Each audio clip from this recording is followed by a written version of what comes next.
Colosenses capítulo 1. Nos quedamos en el versículo 23 en el estudio anterior. Tal vez le vamos a dar un pequeño repaso, pero hoy entramos en la cuarta parte del capítulo 1. Recuerden que el capítulo 1 lo hemos dividido en 4 partes. Del versículo 1 al 8, la oración de agradecimiento del apóstol Pablo. Del versículo 9 al 14, la oración de petición de Pablo. Del versículo 15 al 23, la supremacía de Cristo o la preeminencia de Cristo. Y ahora del versículo 24 hasta el final, hasta el versículo 29, lo vamos a titular, o lo hemos titulado, el ministerio de Pablo a los gentiles. De eso se trata el estudio. Entonces vamos a leer del versículo 24. Dice el versículo 24: ahora me gozo en lo que padezco por vosotros, y cumplo en mi carne lo que falta de las aflicciones de Cristo por su cuerpo, que es la iglesia. 25.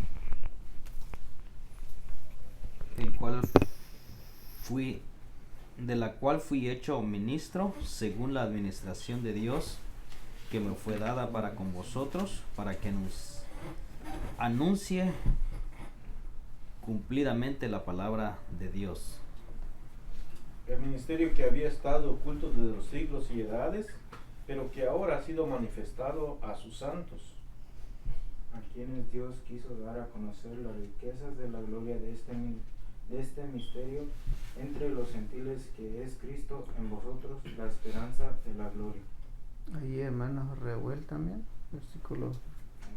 Quienes anunciamos, amonestando a todo hombre y enseñando a todo hombre en toda sabiduría, a fin de presentar perfecto en Cristo Jesús a todo hombre. Diego 29. Uh-huh. Para lo cual también trabajo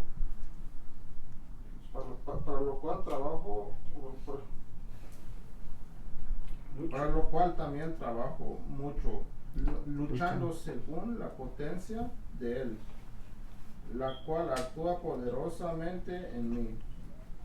Muy bien. Ya no alcanzó para el hermano Fede y para la otra. Muy bien, entonces el ministerio de Pablo a los gentiles. Vamos a ver 7 puntos en este estudio. Vamos a ver lo que es o cómo el apóstol Pablo fue hecho ministro del evangelio. Ese es el primer punto que tenemos. Eso lo tenemos en el versículo 23. Para conectarlo con el versículo 24, tenemos los sufrimientos de Pablo. El versículo 24 también las aflicciones de Cristo. Son puntos muy importantes, interesantes. Y tenemos también, Pablo es hecho ministro de la iglesia. También vamos a meditar de qué se trata eso. Y el siguiente, la administración de Dios en favor de los gentiles. Y por último, el propósito del misterio, el propósito del ministerio de Pablo. Entonces, esos son las 7 cosas o 7 puntos que vamos a notar aquí. ¿Se recuerdan? En el estudio anterior observamos lo que es la reconciliación en Cristo. En todo el estudio del versículo 15 hasta el 23, vimos por lo menos 11 títulos gloriosos de nuestro Señor Jesucristo. Él es la imagen, Él es el primogénito, Él es el creador, Él es el sustentador, Él es preexistente a la creación, Él es la cabeza del cuerpo, Él es el principio de todo, y Él es el primogénito de los muertos, y en el estudio anterior vimos que Cristo es el reconciliador. O sea que estamos estudiando la palabra de Dios de manera profunda. Estamos observando lo que dice la Biblia acerca de nuestro Señor Jesucristo. Bueno, eso es lo que le dedicamos bastante tiempo en eso. Solamente a manera de repaso, en el versículo 20 vimos a Cristo el gran reconciliador, o Cristo es el reconciliador, dice el versículo 20, y por medio de Él, es decir, de Cristo, reconciliar consigo todas las cosas, por medio de su persona, por medio también de su obra, en el mismo versículo 20, y en la última parte donde dice, haciendo la paz mediante la sangre de su cruz o mediante su sacrificio. Entonces observamos que todas las cosas se van a reconciliar o serán reconciliados por medio de la persona de Cristo. Ese es el medio, Cristo es el medio, su persona y su obra. En el mismo versículo 20 encontramos un plan de Dios. El plan de Dios para reconciliar en primer lugar a la creación, a todas las cosas. Vimos también Romanos capítulo 8, versículo 19 en adelante acerca de eso, cómo la creación anhela ese día de la reconciliación, ¿no? Pero no solo eso, en el versículo 21 al 23 vimos que Dios reconcilia. Esto me llama mucho la atención. ¿Qué dice el versículo 21? Y a vosotros también. Recordemos que Pablo le está escribiendo a los colosenses. Hermanos, sin duda, había en esa iglesia local, habían gentiles, paganos, pues, no judíos. Por eso Pablo hace énfasis diciendo a ustedes también. Hay cierto énfasis hacia las personas que no son judíos. Y eso vamos a ver más adelante, cómo en los planes y propósitos de Dios tenía ya esto en mente desde antes de la fundación del mundo. Había hecho este plan. Que el versículo 21 dice, ¿quiénes eran los gentiles en otro tiempo? Por lo menos hay 3 descripciones. Dice, éramos extraños o extranjeros, alienados, también éramos enemigos y también dice haciendo malas obras o hacedores de malas obras. Pero la última parte dice, ahora os ha reconciliado. Para mí es muy solemne pensar esto. Qué privilegio es que los gentiles, Dios extendió su gracia hacia nosotros para poder reconciliarnos con Él. Y eso realmente es un honor y un privilegio. Bueno, entonces ese es el plan de Dios que tiene para los gentiles. Esta reconciliación se recibe únicamente por la fe. Es lo que señala, es lo que enseña el versículo 23. Notan ustedes el versículo 23 dice, si en verdad permanecéis fundados y firmes en la fe. Ahí hay mucho que hablar de eso, hay mucho que estudiar acerca de eso, pero lo podemos sintetizar de esta manera: si verdaderamente permanecen fundados. La idea aquí es que Dios, al tomarnos, nos coloca en su Hijo Jesucristo. Fue Dios quien nos puso en este fundamento. es Dios, no nosotros. Pero también tenemos la responsabilidad de darle seguimiento o continuidad a esta fe o a esta creencia que tenemos en Cristo y de habernos reconciliado con Dios. Si verdaderamente, dicho de otra manera, permanece en la palabra permanecer significa una unión, una relación. Esa es la idea. En Juan capítulo 15, como ustedes lo saben, el Señor dijo: el que permanece en mí, la idea ahí es el que está unido a mí, y esa es una realidad que tenemos los creyentes, habernos unido a Cristo. Y no fuimos quienes nos unimos a Cristo, es Dios quien nos unió a Cristo. Lo único que hicimos es simple creer, es abrir nuestros brazos, recibir el regalo de Dios. Dice, si permanecéis fundados y también firmes, habla de algo que está firme.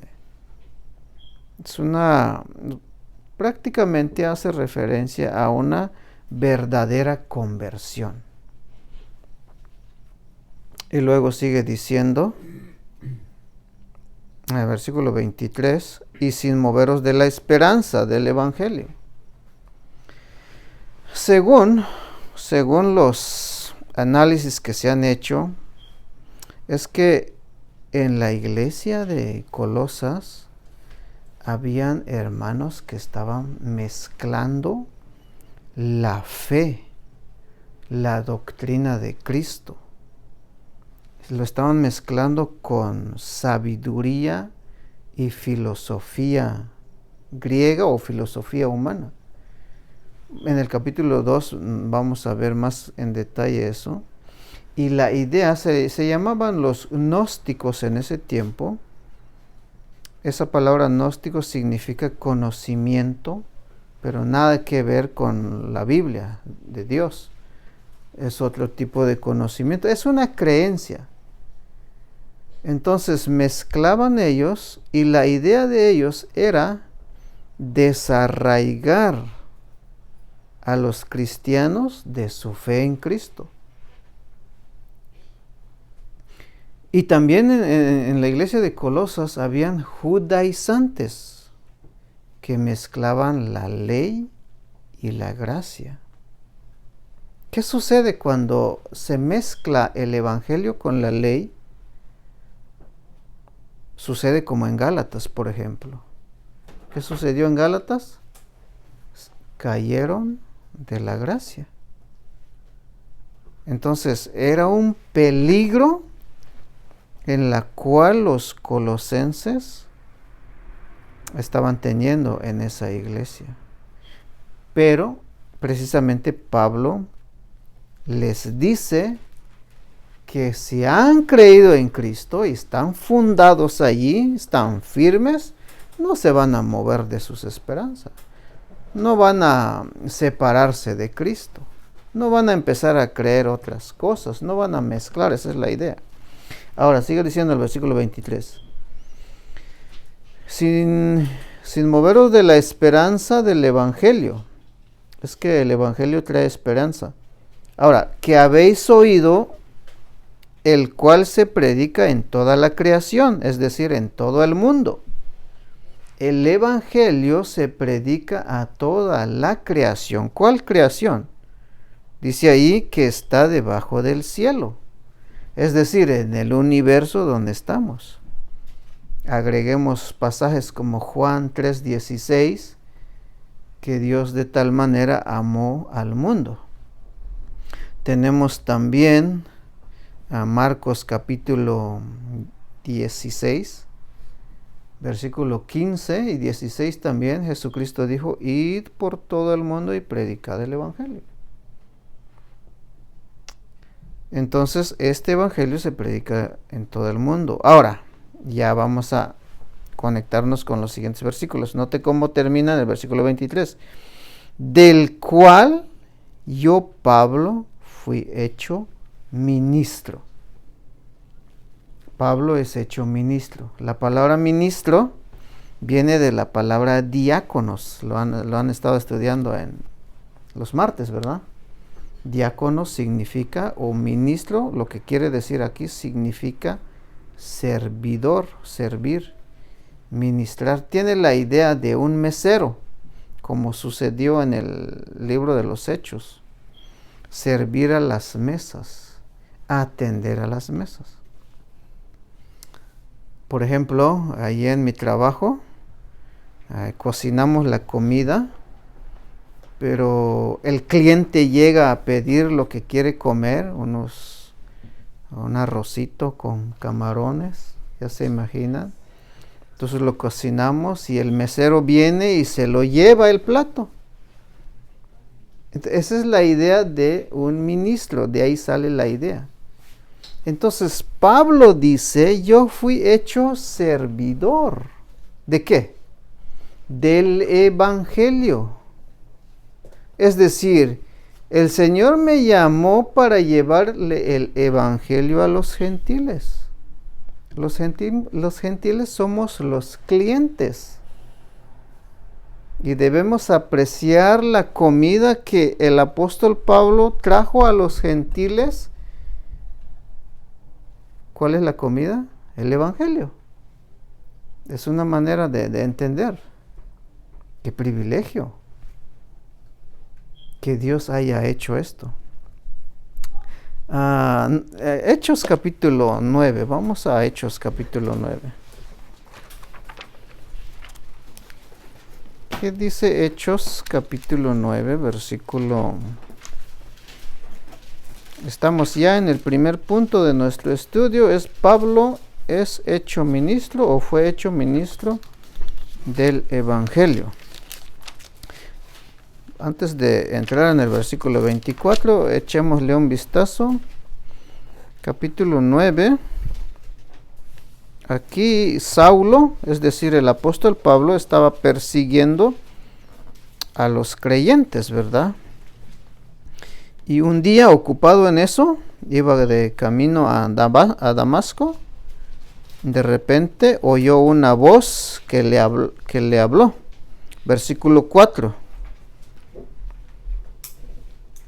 Dice, y cayendo en tierra, oyó una voz que le decía, Saulo, Saulo, ¿por qué me persigues? Él dijo, ¿quién eres, Señor? ¿Quién eres, Señor? Es una pregunta. Y le dijo, yo soy Jesús a quien tú persigues. Dura cosa te es dar coces contra el aguijón. Más adelante, versículo 10. Había entonces en Damasco un discípulo llamado Ananías, a quien el Señor dijo en visión, Ananías. Y él respondió, heme aquí, Señor. Y el Señor le dijo, levántate y vete a la calle que se llama Derecha, y busca a casa de Judas uno llamado Saulo de Tarso, porque he aquí, él ora, ha visto en visión a un varón llamado Ananías, que entra y le pone las manos encima para que recoja la vista.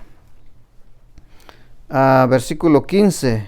El Señor le dijo, ve, porque instrumento escogido me es este, para llevar mi nombre en presencia de los gentiles. Ahí está lo que estaba buscando. Y de reyes y de los hijos de Israel, porque yo le mostraré cuánto le es necesario padecer por mi nombre. El llamado del apóstol Pablo. Ahora regresen a Colosenses. Así podemos observar que Pablo fue llamado para llevar el mensaje a los gentiles. Ahora, versículo 24 de Colosenses 1. Haciendo esto, el apóstol Pablo, entendiendo esto, comprendiendo esto, su llamado, el Señor le habló, vas a hacer esto, entendiendo todo este asunto, dice el versículo 24, ahora me gozo. Me gozo en lo que padezco por ustedes, por vosotros, por los gentiles, pues. Aquí hay una paradoja. ¿Alguien puede gozar en medio de un sufrimiento? Cuando le pasa algo a uno, se lastima o se cae o lo que sea, o se enferma, regularmente no trae gozo. Sufrimiento, a veces hasta lloramos. Pero ¿cómo está eso? Es algo paradójico esto, contradictorio. ¿Cómo es que hay gozo en medio del sufrimiento? Yo lo veo así, no sé ustedes, es como cuando una madre, están las hermanas que son mamás, cuando una madre va a dar a luz, sufre. Pero ese sufrimiento sabe que trae fruto. Esa es más o menos la idea que podemos encontrar, porque hay un propósito. Pablo ahora dice, ahora me gozo. Yo estoy gozando en esto, en lo que sufro por ustedes. ¿Qué no sufría Pablo? Lo apunté, pero no sé dónde dejé mi hoja. Cuando leemos todo el libro de los Hechos, Pablo fue golpeado, fue azotado. En Listra dice que allí la apedrearon y lo arrastraron hacia las afueras de la ciudad, y casi medio muerto. ¿Cuántas cosas no pasó Pablo? Pero dice, yo me gozo en lo que padezco por ustedes. Y dice, y cumplo en mi carne, en mi propia vida, dice Pablo, lo que falta de las aflicciones de Cristo. Ahora, noten ustedes esto. Pregunta, ¿le faltó algo el Señor Jesucristo para sufrir por nosotros? Es algo complejo esta frase. Pablo dice, yo estoy cumpliendo en mi carne lo que falta de las aflicciones de Cristo por su cuerpo, que es la iglesia. La idea es, hermanos, es que Cristo, en cuanto a para nuestra salvación, Cristo lo sufrió todo. Jesús, al morir en la cruz, Él dijo, consumado es. Él pagó todo el castigo por nuestros pecados. Él pagó todo el precio para salvarnos de nuestros pecados. No faltó nada. Nosotros no podemos añadirle algo al sacrificio de Cristo para salvarnos. Bueno, si es así, entonces, ¿qué está diciendo Pablo? Porque dice que está cumpliendo en su carne lo que falta de las aflicciones de Cristo. ¿Cuáles son las aflicciones de Cristo? El pasaje que leímos dice, Saulo, Saulo, ¿por qué me persigues? ¿A quién estaba persiguiendo Saulo? A los creyentes. Pero es como si estuviese persiguiendo al mismo Señor Jesucristo.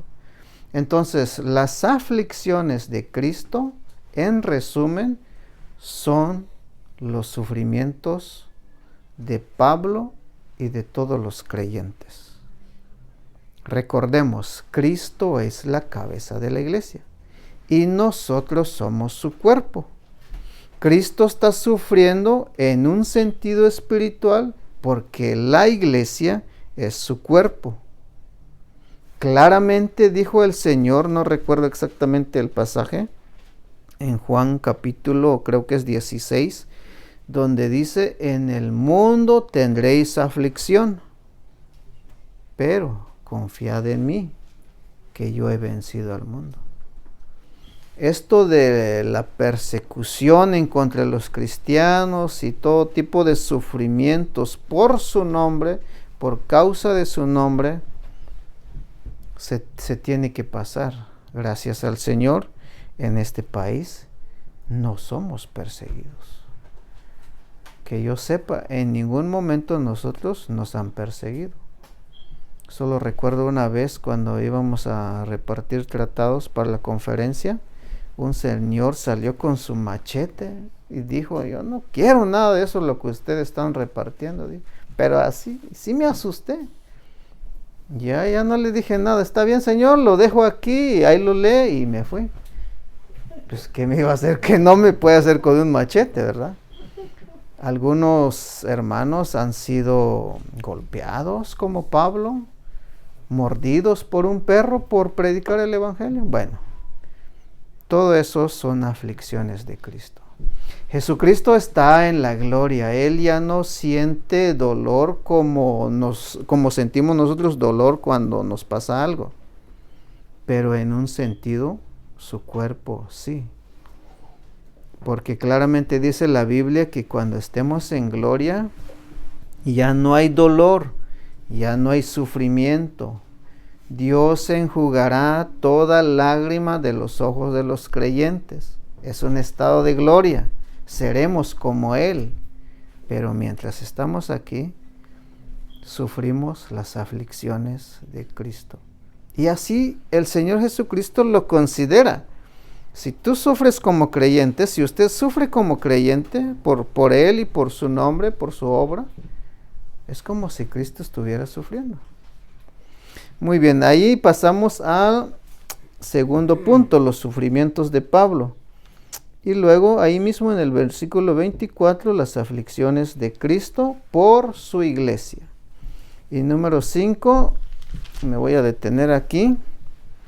Solamente le voy a leer el versículo 25, dice, de la cual fue hecho ministro. Pablo es hecho ministro de los creyentes, de la iglesia. Y luego continúa diciendo, según o de acuerdo a, conforme a la administración de Dios o la dispensación de parte de Dios que me fue dada para con ustedes, para con los gentiles, para que anuncie cumplidamente la palabra de Dios. Hay mucho que hablar en cuanto a esta administración. Lo conocemos como la dispensación de la gracia, o también se le llama la era de la iglesia.